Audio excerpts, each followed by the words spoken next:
I would left off of saying that the narcissist's harem is also a set of victims, okay? And I want you to think back. And I know this happened to me. It may have not been the case with you, but this definitely happened to me. There were people that came up to me at one point and said the word sociopathy in relation to the primary narcissist in my life. They actually used the word sociopathy, and I couldn't conceptualize what they meant because I didn't have a crash with the narcissist. I didn't have a complete crash where I really had to evaluate the relationship because my body and my soul and everything within me told me that something is wrong. And it's only when I myself connected to the dots that I could totally and completely and unequivocally say that this was a sociopath. And so I want you to put yourself, and I know it's hard, into the shoes of some of these people that are mobbing you or believing the narcissist. And I'm not saying that you should empathize with them. I'm saying that you have to look at them with understanding that they're not awake like you are. And so you're a step ahead, not a step behind. And a lot of the time, victims are hurt by the smear campaign because they don't have a very solid self-love for themselves. They don't have a solid idea of their identity and who they are because the narcissist has spent so many years breaking that down bit by bit by bit. They can't say, I'm a good person. I don't deserve this. They can't say no. They can't say, this is bullshit. This is nonsense. This is unbelievable. And that's not mine. That's not my mess. This isn't my smear campaign. These aren't my lies. This isn't my mess. I'm gonna just steer clear of this craziness because I know who I am. And that's what you lack. You don't lack the authenticity. You don't lack the truth of the matter because the truth of the matter is yours because facts don't change because you're a great person and you've been framed. What is missing is the conviction that sometimes everybody in the room could be wrong and you can be right. And a lot of people don't get that there are situations where you can be the only person in the room talking any sort of sense and everybody else can be wrong. And it's happened throughout history. In Nazi Germany,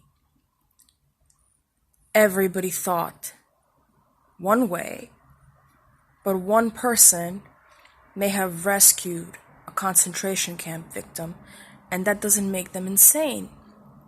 And I'm sure that there was a lot of opposition to that sort of thing, and I'm sure there was a lot of smearing of people that were trying to free people from the Nazis. But the fact is that the truth and humanity and empathy and honesty are eternal values that you have that the narcissist is trying to destroy. And you need to find people that are like you, that think like you, and trust them. You can't trust everybody, especially in a mob. You know, I'm reading a book by Yasmin Khan because I'm writing a paper on the partition of India. And it reminds me to never underestimate the stupidity of a mob of people that have been hoodwinked. So during this time in Calcutta, people that were living together for centuries and centuries were slaughtering each other. And the British had already left India. And only because they had some sort of idea about the fact that their religion was under siege, some idiot or a group of idiots put an idea in their head. Thousands and thousands and thousands of people that did nothing wrong ended up dead. And I'm sure that the pacifists during this time that were saying, "What are you doing? Why are you slaughtering your neighbors?" were looked at with skepticism and with a sense of, oh, you're too idealistic. Now is the time for action. We need to protect our religious freedoms, all this shit. I'm sure that was the case at that time, but that doesn't change the fact that history proved them right. And in a similar way, history will prove you right. Because the narcissist always loses his followers at some point. Almost always. It's either they lose their followers or their followers die worshipping the narcissist or being in close relationship with them, which is even worse for them. And so what I'm trying to tell you is these people that didn't have enough confidence in you, that didn't have enough trust in you and faith in you, they don't matter because they're not awake to what's really going on. And it's hard, but the more you distance yourself from the idea that you have to prove something to these people, or that you have to prove your innocence, and the more you focus on knowing that you're innocent, and the more you focus on creating a new identity for yourself, the more ridiculous these people will be in hindsight. The more ridiculous the situation will be in hindsight. That's all I have to offer you. I mean, I know it's hard. I know it's very hard. And I especially understand workplace mobbing, because the narcissist convinces his employees that they have to keep their job. And when people are struggling for resources, financial resources, they're capable of very disgusting things. But within the narcissist's workplaces that I have been in, the people that have sold themselves to the narcissist, the people that have kowtowed to the narcissist for years and years and years, are fucking miserable.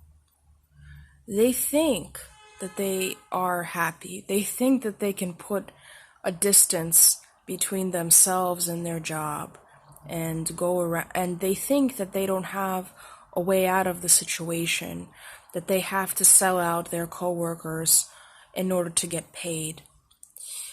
But it'll catch up to them. Just like it in some sense caught up to you. Because there was once a time when you were also ignorant of these phenomenon. There was once a time where you were willing to defend your ex to people.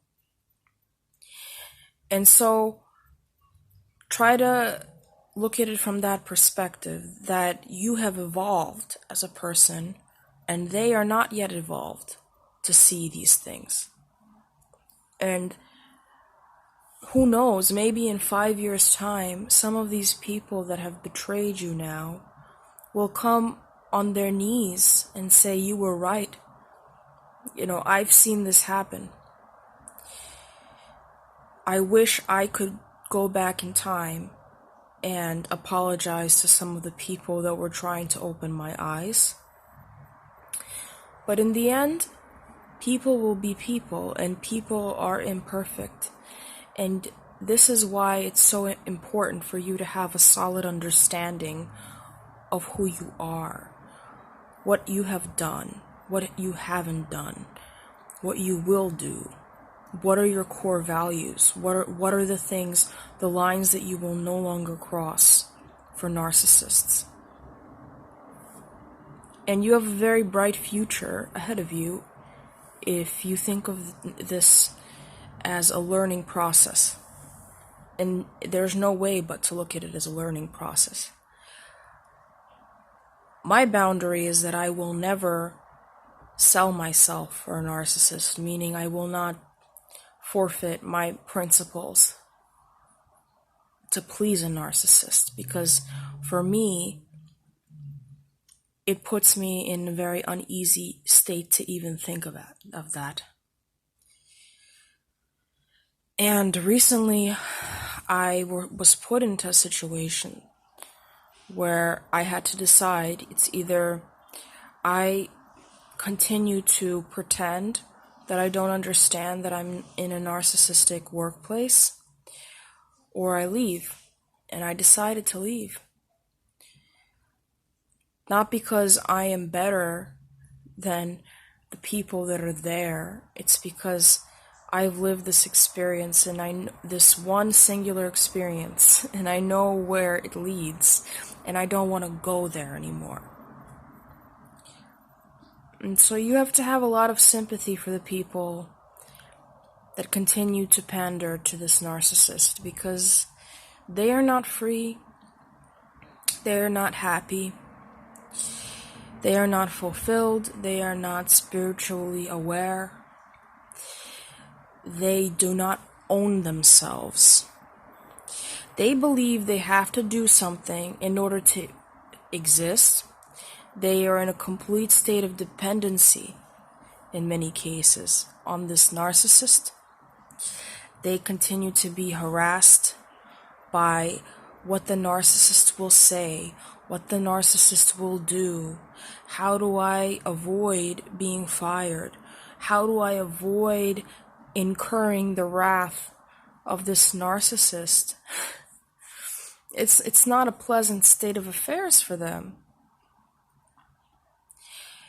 And just keep in mind that you're right. You're absolutely right. And the fact that you're not willing to stoop low and compromise yourself is just human evolution, your own human evolution. And you shouldn't apologize for that. You should celebrate it. I know it's hard right now to see the benefits of knowing about narcissists, but in my view, if you understand what darkness is, then you can understand what lightness is. And the only thing you're really missing is confidence in that principle and confidence in yourself. And that can only be formed with time. I wish I could help you. I wish I could really put you in a better headspace, but it has to all come from you. It has to come from your own soul. And know that you haven't been soul murdered by them, which is wonderful. And all of this uneasiness you feel is just a resistance to being annihilated spiritually by them. I hope this helped. I know it was a rambler, but the only way to deal with the smear campaign is to be above it. Understand that these people do not understand and do not know the facts on the ground, and you can't be upset with them for not knowing what you know. All of us are ignorant of different things, and they are clearly ignorant of this. And they will find out soon enough. It's inevitable. It'll be too late, probably, for some of them to reach out to you. But they made their decision, and now you have to take care of yourself. Kisses.